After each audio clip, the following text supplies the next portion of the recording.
मैं तुमको 5 चीज़ें बताऊंगा। एक कॉपी और एक पेन लेके बैठ जाओ। जो जो पॉइंट्स मैं बात करूंगा वो लिखो। उस कॉपी पे वो पॉइंट 5 पॉइंट लिखो। जो मैं बोलूँगा उसको अपने वर्ड में लिखो जैसा तुम समझ सको। और ट्राई करो कि वो चीज़ें तुम करो, अपने लाइफ में इम्प्लीमेंट करो ताकि तुम खुद को इम्प्रूव कर सको, तुम एक असली मर्द बन सको। तो सबसे पहला है रिस्पॉन्सिबिलिटी। तुम्हें खुद पे रिस्पॉन्सिबिलिटी लेना सीखना पड़ेगा। रिस्पॉन्सिबिलिटी एक असली मर्द का पहचान है। मान लो तुम कोई डिसीजन लिए, मान लो कुछ भी तुम डिसीजन ले रहे हो अपने लाइफ में, तो तुमको उस पर पूरा क्रेडिट लेना पड़ेगा, तुमको पूरा जिम्मेदारी लेना पड़ेगा उस डिसीजन पे, उस एक्शन पे जो तुम कर रहे हो। चाहे वो पॉजिटिव रिजल्ट दे, चाहे वो नेगेटिव रिजल्ट दे, उससे फ़र्क नहीं पड़ता। तुमको क्रेडिट खुद पे लेना पड़ेगा, पूरा क्रेडिट। अगर वो ख़राब हुआ तो बोलो, खुद को कोसो कि हाँ तुम्हारे कारण ख़राब हुआ, खुद को बोलो ये। और अगर अच्छा हुआ तो खुद पे प्राउड फील करो कि हाँ मैंने किया था और मैं इसको बेहतर कैसे करूँ। ये होता है खुद के ऊपर जिम्मेदारी लेना। रिस्पॉन्सिबिलिटी का सिंपल मतलब है जिम्मेदारी। दूसरा है रिस्पॉन्सिबिलिटी में तुम डिसीजन कैसे ले रहे हो, तुम डिसीजन कैसे बना रहे हो, क्या क्या तुम डिसीजन बना रहे हो, उस डिसीजन का इम्पैक्ट तुम्हारे लाइफ पे और दूसरों के लाइफ पे क्या पड़ रहा है उस डिसीजन का। ये होता है रिस्पॉन्सिबिलिटी। रिस्पॉन्सिबिलिटी में और एक चीज़ हो सकता है सेल्फ डिसिप्लिन। सेल्फ डिसिप्लिन का मतलब, अगर मान लो आज तुम खुद को बोले कि मैं 100 पुशअप करूँगा, तो तुम 100 पुशअप करोगे। उससे फ़र्क नहीं पड़ता कि एक बार में 100 करो, या 50 का 2 सेट लगा के 100 करो, या 25 का 4 सेट लगा के 100 करो, या 10 का 10 सेट लगा के 100 करो। लेकिन आज पूरे दिन में तुम्हें 100 पुशअप करना है। तुम अगर बोले हो तो तुम करोगे, तुम अपने बात पे डटे रहो ताकि लोग तुम पे भरोसा करें कि हाँ अगर इसने बोला है तो ये करेगा। ये चीज़ें लोगों पे इम्पैक्ट आनी चाहिए। ये है सेल्फ डिसिप्लिन। अगर तुम्हारा कोई काम है तो तुमको वो करना पड़ेगा किसी भी हालत में। अगर तुम्हें 5 बजे जिम जाना है तो तुम जिम जाओगे। अगर तुमको वीडियो रिकॉर्ड करना है तुम वीडियो रिकॉर्ड करोगे। अगर तुम खुद को बोले आज मैं 100 पुशअप करूँगा तो तुम 100 पुशअप करोगे। तो पहला तो आप लोगों ने समझ लिया होगा रिस्पॉन्सिबिलिटी। चलिए दूसरे पॉइंट पे आते हैं जो है इमोशनल इंटेलिजेंस। अब इमोशनल इंटेलिजेंस को एक एग्जांपल से समझिए। मान लीजिए अगर आप क्रिकेट खेल रहे हैं अपने दोस्तों के साथ या फिर अपने टीम के साथ क्रिकेट खेल रहे हैं, ठीक, और आप टीम के कैप्टन हो, और अगर किसी ने कुछ गलती कर दिया, किसी ने कुछ विकेट कीपिंग में कैच नहीं लिया, इजी कैच छोड़ दिया, या फिर बॉलिंग अच्छे से नहीं करवा रहा है, या फिर बैट्समैन आउट हो गया, मान लीजिए ऐसा कुछ चीज़ हुआ आपके टीम में और आप उस टीम के कैप्टन हो। जाहिर सी बात है आपको गुस्सा आएगा, कितना भी गुस्सा आए, कितना भी। बट आपको खुद का इमोशन पे कंट्रोल रखना है।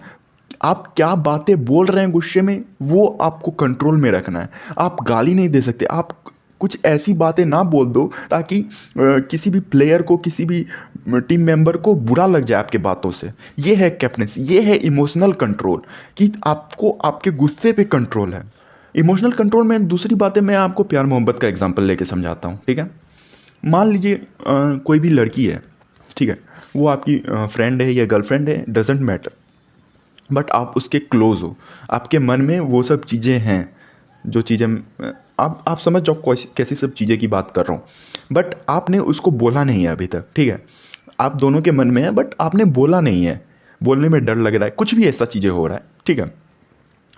अगर वो डेली रात को 11 बजे आपको मैसेज करती है बात करने के लिए, डेली 1 महीने से आप लोग बात कर रहे हैं और डेली 11 बजे आप दोनों का अच्छा बात होता है, अच्छा कन्वर्सेशन होता है, हंसी मजाक करते हो, प्यार मोहब्बत, फ्लर्टिंग लाइन फ्लर्ट उलट करते हो, ऐसा चीज़ें हो रहा है। बट 1 महीने के बाद अगर वो 11 बजे मैसेज उसका ना आए, अगर वो सेम तरीके से बात ना करे जैसे वो पहले करती थी, अगर वो सेम तरीके से आपका मैसेज का रिस्पॉन्स ना दें, वो आपका मैसेज को इग्नोर करने लगे, वो आपका कॉल को इग्नोर करे, वो आपको इग्नोर करे, तो जाहिर सी बात है आपको बुरा लगेगा। बट क्यों? कोई भी दूसरा पर्सन आपको 1 महीने आया, आपसे बात किया, आपको अच्छा फील करवाया, और 1 महीने के बाद उस पर्सन के लिए आपको बुरा फील हो रहा है, उस पर्सन के कारण आपको बुरा फील हो रहा है। ये आपके इमोशन में कोई दूसरा पर्सन इन्वॉल्व हो रहा है। ऐसा क्यों हो रहा है? क्यों? क्योंकि आपका इमोशन कंट्रोल आपके खुद पे नहीं है। आप किसी दूसरे पे डिपेंड हो रहे हो खुशी के लिए। कोई दूसरा आके आपको हर्ट कर दे रहा है, आपको उसके कारण बुरा लग जा रहा है, इसका मतलब आप पूरे तरीके से अपने खुद के इमोशन पे कंट्रोल नहीं कर पाए हो। आपको अगर हंसने के लिए, रोने के लिए या गुस्सा करने के लिए किसी दूसरे पे डिपेंड रहना पड़ रहा है, मतलब आपका इमोशन आपके कंट्रोल में नहीं है। आपका इमोशन आपके कंट्रोल में तब आएगा जब चाहो आप हंस सकते हो, आप खुश हो सकते हो। जब आपका मन करे तभी आप दुखो, कोई दूसरा पर्सन आके आपको दुखी ना कर दे। जब आप चाहे तब आप गुस्सा हो सकते हो, कुछ किसी दूसरे पर्सन के कारण आप गुस्सा ना हो सको। ऐसी चीज़ें हैं जो आपको आपके अंदर डेवलप करनी पड़ेगी। इसमें टाइम लगेगा, जाहिर सी बात है, मुझे भी बहुत टाइम लगा ये सब चीज़ें सीखने में। मैं पिछले 1-2 साल से ये सब चीज़ें पढ़ रहा हूँ, ट्राई कर रहा हूँ, खुद पे डेवलप कर रहा हूँ, और अभी भी मैं इसमें एक्सपीरियंस नहीं हो पाया हूँ, मतलब 100% मैं नहीं कर पा रहा हूँ। बट मैं अभी लर्निंग फेज़ में हूँ, इसलिए मैं आप लोगों को समझा रहा हूँ। जस्ट आप खुद में ट्राई करने का कोशिश करो। खुद को एक शांत माहौल में बैठो हमेशा, मतलब दिन का 10 मिनट 15 मिनट एक एकांत जगह में बैठो और खुद को एनालाइज करो, खुद का इमोशन पे कंट्रोल करो। आज पूरा दिन में तुम कब कब गुस्सा हुए, कब कब तुमको बुरा लगा, कब कब तुमको हंसी आया, दूसरा पर्सन उसमें कितना इन्वॉल्व है ये देखो। तब आपको समझ आएगा कि आपका इमोशन कितना आपके कंट्रोल में है। इमोशनल कंट्रोल में तीसरा चीज़ क्या आएगा? Social skill. सोशल स्किल मतलब कैसे आप लोगों से बात कर रहे हो। मान लो कोई इंसान है, कोई भी लड़का लड़की कोई भी है, ठीक, वो क्या सोच रहा है आप उसको समझने का कोशिश करो। आप उससे बात कर रहे हो तो आपको उसके मूड के हिसाब से आपको बात करना चाहिए कि कब, क्या पता उसके मन में कुछ दूसरा चीज़ हो और आप कुछ ऐसा बोल दो मजाक ही मजाक में और सामने वाले को बुरा लग जाए, ये भी तो हो सकता है। आप समझने का कोशिश करो कि उसके मन में क्या चल रहा है। ये है सोशल स्किल, ताकि आपके बातों का उसको बुरा ना लगे। आप मजाक में बोलो या गुस्से में बोलो, बट सोच समझ के बोलो कि तुम बोल क्या रहे हो। तुम ट्राई करो कि सामने वाला क्या सोच रहा है, सामने वाला का मूड कैसा है, ये समझने का कोशिश करो।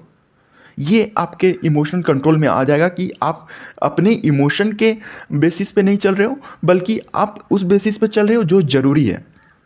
आपने रिस्पॉन्सिबिलिटी समझ लिया, आपने इमोशनल इंटेलिजेंस समझ लिया। तो तीसरे पॉइंट पे हम लोग बात करते हैं, वो है सेल्फ डिस्कवरी। ये सेल्फ डिस्कवरी है क्या? सेल्फ डिस्कवरी का सिंपल मतलब है तुम अपने आप को ढूंढो, तुम अपने आप को खोजो। मतलब तुम क्या चाहते हो, तुम तुमको कहाँ पे खुशी मिल रहा है, तुमको अंदर से किस बात का खुशी हो रहा है, तुम्हारा सपना क्या है, तुम्हारा वैल्यू क्या है, तुम्हारा, मतलब सिंपल में कि तुम अपने आप का खोज करो। तो यहाँ पे आपको आपके मन में एक सवाल आया होगा कि अपने आप का खोज करे कैसे। जो चीज़ें करने में तुम्हें खुशी मिले वो चीज़ें प्रीफर करो कि तुम कर सको।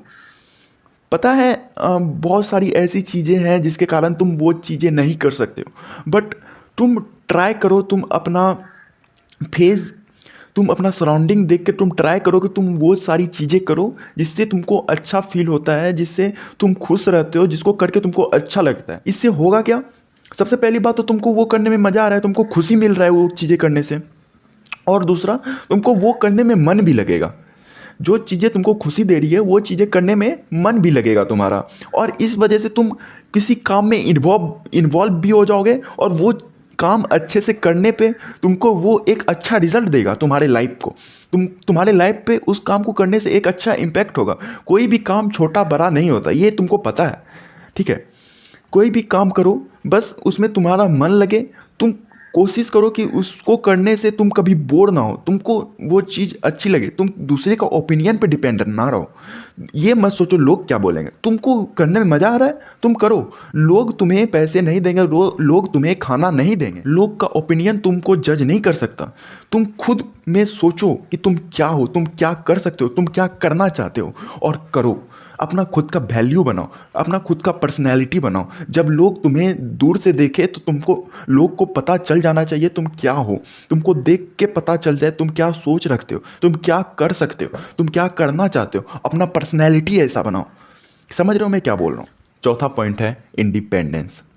यहाँ पे इंडिपेंडेंस का मतलब ये नहीं कि आप दोस्तों के साथ जब मन तब चाहे घूम सकते हो, आप जहाँ मन चाह तहाँ चाहे घूम सकते हो, आप पार्टी में जा सकते हो, आप रील बना सकते हो। जैसे आजकल की लड़की लोग इंस्टाग्राम पे आधा आधा कपड़ा पहन के डांस उन्स करती है और बोलती है खुद को कि मैं इंडिपेंडेंट वुमेन हूँ, मैं कुछ भी पहनूंगी, मैं कुछ भी करूँ, तुमको क्या हो रहा है। ये सब चीज़ें इंडिपेंडेंस नहीं है ब्रो। आपको कुछ भी पहनने के लिए, कहीं भी घूमने के लिए, रील बनाने के लिए, वो रील जिसमें चल रहा है उसका नेट भराने के लिए, जो रील फ़ोन में चल रहा है वो फ़ोन खरीदने के लिए, जो कपड़ा आप छोटा कपड़ा पहन रहे हो वो कपड़ा खरीदने के लिए, सारा चीज़ आपको आपका पापा खरीद के दे रहे हैं। मैं सिर्फ लड़की को नहीं बोल रहा हूँ, मैं लड़के के लिए भी बोल रहा हूँ। आप जहाँ भी घूम रहे हो, दोस्तों के साथ पार्टी कर रहे हो, स्मोक कर रहे हो, कुछ भी खर्चा वगैरह कर रहे हो, सारा चीज़ का खर्चा आपके पापा दे रहे हैं आपको। तो आप किस बात का इंडिपेंडेंस है आपके अंदर। आप खुद खुद के पसंद का कपड़ा खुद के पैसे से नहीं खरीद सकते, आप खुद के पसंद का खाना खुद के पैसे से नहीं खरीद सकते, आप खुद के पसंद का जगह पे आप खुद के पैसे से घूम नहीं सकते। तो किस बात का इंडिपेंडेंस है तुम्हारे अंदर। तुम तो फुल्ली डिपेंड हो यार अपने पापा पे। अगर तुम्हारे पापा आज तुम्हें पैसा देना बंद कर दे तो तुम साले रोड पे आ जाओगे, रोड पे आ जाओगे तुम। कोई नहीं आएगा ब्रो मदद करने तुम्हारा। तुम फुल्ली अपने पिता पे डिपेंड हो। तुम अपना खुद का पैसा, अपना खुद का खाना अफोर्ड नहीं कर सकते खुद के पैसे से। किस बात का इंडिपेंडेंस है तुम्हारे अंदर। खुद पे डिपेंड होना सीखो। जब तुम्हें भूख लगे तो तुम खुद खाना बना के खा सको। जब तुम्हें कपड़ा खरीदना हो तो तुम खुद के पैसे से खरीद सको। तुमको अगर कुछ कहीं घूमने जाना है तो खुद के पैसे से तुम घूम सको। तुम खुद के पैसे से खुद का ट्रिप करो। ये होता है इंडिपेंडेंस। अगर तुमने रिस्पॉन्सिबिलिटी समझ लिया, अगर तुमने इमोशनल इंटेलिजेंस समझ लिया, अगर तुमने सेल्फ डिस्कवरी समझ लिया, अगर तुमने इंडिपेंडेंस समझ लिया, तो आते हैं अपने चौथे पॉइंट पे। यहाँ पे चौथा पॉइंट है क्या? Build relationship. बिल्ड रिलेशनशिप का मतलब क्या? रिलेशनशिप सुन के आपके दिमाग में सबसे पहले क्या आया? वो लड़की आई कि नहीं? सही से बताना। मैं मजाक नहीं कर रहा हूँ, मेरे दिमाग में भी पहले यही आता है। सेल्फ रिलेशनशिप आपके दिमाग में बैठा हुआ है। रिलेशनशिप मतलब लड़की, गर्लफ्रेंड बॉयफ्रेंड, प्यार मोहब्बत, ये रिलेशन नहीं। रिलेशनशिप का मतलब है तुम्हारा रिलेशन तुम्हारे फैमिली के साथ, तुम्हारा रिलेशन तुम्हारे काम के साथ, तुम्हारा रिलेशन लोगों के साथ, तुम्हारा रिलेशन तुम्हारे फ्रेंड के साथ। आजकल का जनरेशन का मुझे समझ नहीं आता। जस्ट मैं तुमको एक सबसे घटिया एग्जांपल देता हूँ। तुम खुद में सोचना, कभी तुम खुद में सोचना। मैं गलत भी नहीं बोलूँगा, बट ये चीज़ तुम खुद से सोचना, खुद से पूछना और समझने का कोशिश करना मैं क्या बोला हूँ, ठीक है। मान लो एक साइड तुम्हारे पिताजी बीमार हैं, ठीक है, और दूसरे साइड तुम्हारी गर्लफ्रेंड का आज बर्थडे है और वो तुम्हें बुलाए कि बेबी मेरा आज बर्थडे है, प्लीज़ मेरे बर्थडे पे आओ, हम लोग हंसी मजाक मतलब हम लोग पार्टी करेंगे, घूमने जाएंगे, ये वो कुछ भी, ऐसा कुछ भी हो। तो तुम्हारे दिमाग में सबसे पहले क्या आएगा? खुद सोचो, तुम्हारे दिमाग में सबसे पहले क्या आएगा? कि यार पापा का तो तबीयत खराब है, कोई बात नहीं, ठीक हो जाएगा, जाते हैं गर्लफ्रेंड से मिलने। ये आएगा कि नहीं? तुम सही से सोच के बताओ, अच्छे से सोच के बताओ। सोच लिया, आएगा कि नहीं? सही से बताओ। क्यों? ऐसा क्यों? क्या तुम्हारे पिताजी से ज़्यादा इंपॉर्टेंट है वो लड़की? नहीं ब्रो। तुम क्या कर रहे हो अपने लाइफ के साथ? अगर उस लड़की को तुमसे अच्छा ऑप्शन मिल गया, अगर तुमसे अच्छा लड़का मिल गया, तो वो तुम्हें छोड़ देगी, बहनचोद बोलेगी तू रोड पे जाके मर, जो भी हो बहनचोद। वो तुम्हें भूल जाएगी, ब्लॉक कर देगी अगले दिन, एक दिन उसको कुछ फर्क नहीं पड़ेगा उसके पास, क्योंकि दूसरा लड़का है उसे संभालने के लिए। बट तुम क्या करोगे ब्रो? तुम क्या करोगे? तुम किसके पास जाओगे? ना तो तुम्हारे पास खुद का पैसा है, ना तुम कुछ काम करते हो, बस उसके पीछे भागते रहते हो और अपना पापा का पैसा उड़ाते हो। ये वर्स्ट रियलिटी है इस जनरेशन का, जो मुझे बहुत ख़राब लगता है। इस जनरेशन से दूर रहो, खुद में सोचो। कुछ भी करने से पहले खुद को एक अच्छा, तुम अपना पेरेंट्स को हमेशा रिस्पेक्ट दो। सबसे ऊपर तुम्हारे पेरेंट्स है ब्रो। भगवान से ऊपर भी तुम्हारे पेरेंट्स है। पेरेंट्स, उसके बाद भगवान, उसके बाद तुम्हारा काम, उसके बाद कुछ भी आए, पैसा, प्यार, मोहब्बत, कुछ भी, दोस्ती यारी, सब कुछ उसके बाद है। सबसे पहले पेरेंट्स। तुम अपना पेरेंट्स को हमेशा रिस्पेक्ट दो। तुम हमेशा अपने पेरेंट्स को रिस्पेक्ट दो ब्रो, हमेशा। Doesn't matter. तुम्हारे पेरेंट्स को तुम्हारे ऊपर प्राउड फील होना चाहिए। बिल्ड रिलेशनशिप में सबसे पहला तुम्हारा पेरेंट्स आना चाहिए। और दूसरा, दोस्ती। दोस्ती का मतलब ये नहीं है कि तुम दोस्तों के साथ पार्टी कर रहे हो, दोस्तों के साथ हंसी मजाक कर रहे हो, दोस्तों के साथ खेल रहे हो तो वो अच्छा दोस्त है। नहीं ब्रो, उसके पास तुम्हारे जैसे 5-10 और दोस्त हैं जिसके साथ वो पार्टी कर सकता है, जिसके साथ वो घूम सकता है, जिसके साथ वो हंसी मजाक कर सकता है, जिसके साथ वो खेल सकता है। ये दोस्ती नहीं है। आजकल का जनरेशन को लगता है ये दोस्ती है, स्मोक करना, दोस्त के साथ घूमना, पार्टी करना, ये दोस्ती नहीं है ब्रो। दोस्ती है जो चीज़ें तुम अपने पेरेंट्स से शेयर नहीं कर सकते वो चीज़ें अपने दोस्तों से शेयर कर रहे हो, ये है दोस्ती। तुम्हारा दोस्त तुम्हारा काम का इफ़िशियंसी बढ़ा रहा है, तुमको मोटिवेट कर रहा है, तुमको बोल रहा है हाँ तुमसे हो जाएगा, तुम ट्राई करो, तुम्हें सपोर्ट कर रहा है। तुम अपना पेरेंट्स को जो चीज़ें बताने से डर रहे हो वो चीज़ें तुम्हारा दोस्त समझे और तुम्हें उस काम को करने से सपोर्ट करे, तुम्हारा मदद करे, वो है असली दोस्ती ब्रो, वो है असली दोस्ती। तुम्हारा 10-20 दोस्त नहीं होना चाहिए, वो दोस्ती नहीं है। तुम्हारा सिर्फ 1 या 2 दोस्त होना चाहिए जो बचपन से तुम्हारे साथ है, जो तुम्हारे पर पूरा भरोसा करे, वो है असली दोस्ती। जो तुम्हें सपोर्ट करे, जो तुम्हें समझे। तुम अपने आसपास देखो, तुम्हारे कितने ऐसे दोस्त हैं जो सच में अपने लाइफ को सीरियस ले रहे हैं, सच में कुछ करना चाहते हैं। अगर तुम्हारा दोस्त तुमसे स्पोर्ट्स, गेम्स, मूवीज़, पार्टीज़ वगैरह का बात कर रहा है तो ब्रो दूर हो जाओ उससे, दूर हो जाओ। बहनचोद वो काम नहीं आएगा तुमको, कभी काम नहीं आएगा लाइफ में, उनसे दूर रहो। ये सब मोह माया है ब्रो, मोह माया।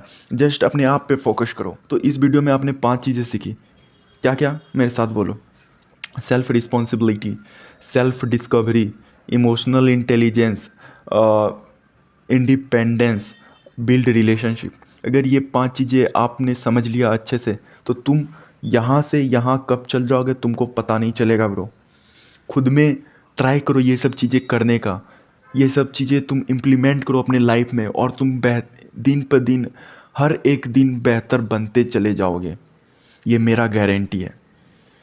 लास्ट में कोई तुम्हारे साथ नहीं रहेगा, it's always you versus you bro. Let's focus.